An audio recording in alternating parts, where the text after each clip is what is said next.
welcome to the introduction to WebQuests. Yay! So class, we are going to be going on a quest. Lost in space! It's the year 2034 and you and your teammates have been on the space station in Mars trying to figure out if we can live there. But then something goes terribly wrong and Anita Ainsley, astronaut extraordinaire, goes missing and NASA has left it up to you to find her. But how are you going to do it? I don't know. I don't know anything about space. And that's where our web quest comes in.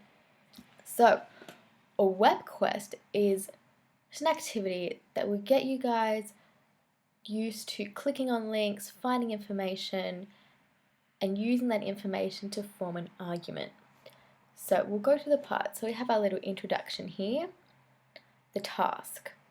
So as NASA has left you in charge of the mission to save Anita Ainsley, you need to figure out where she is. Once you have figured it out, you need to present your argument, so where you think she is, and your reasons why, to the chief scientist. And the chief scientist will be played by one of your classmates and will rotate around. But the object of this activity is by the end of it, you will know where Anita is and you will tell me why. And you have to be really strong in your reasoning because NASA only has one chance to get this right. So you need to make sure you fill in the information correctly and you convince that chief scientist. So that's your task. So then we have the process. So we've split it up into 3 parts: planning, exploration, and judgment. So the planning activities are just to introduce you to what the web quest is. So you have a couple of questions and you need to click on these links to find the answer. Now, before you think, oh, this is such an easy activity, the links don't exactly have the answer you're looking for. I mean, they do, but you're not going to see here, you're not going to see a heading going, there are some differences between Earth's atmosphere and outer space, and here they are. Nuh-uh.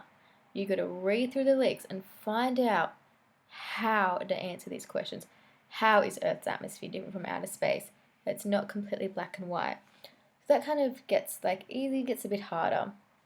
And that'll lead you up to part 2, the exploration. So now things are really kicking into gear. You've got a list of links you use to explore some planets. I won't say which ones because that's part of the activity.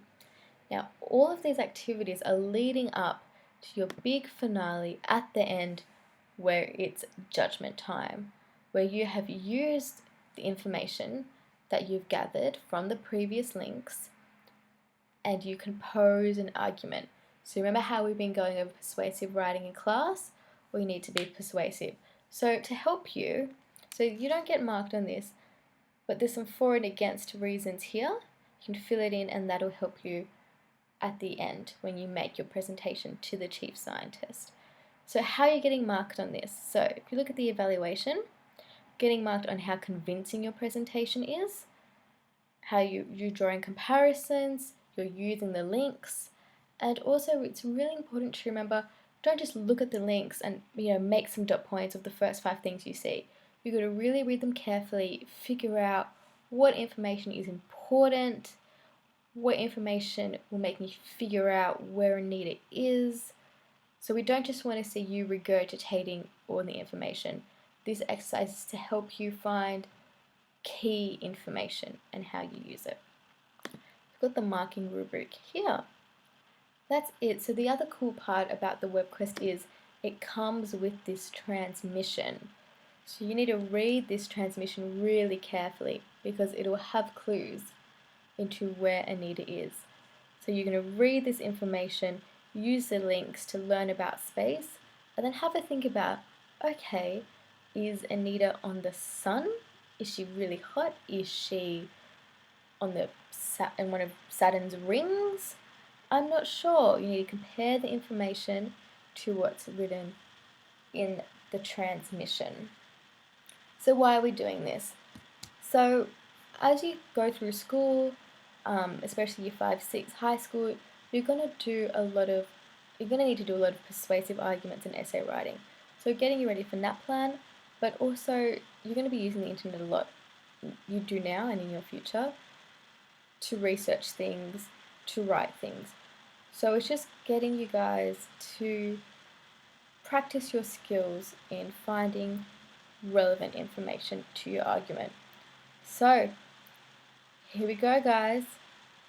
Let's see where Anita is.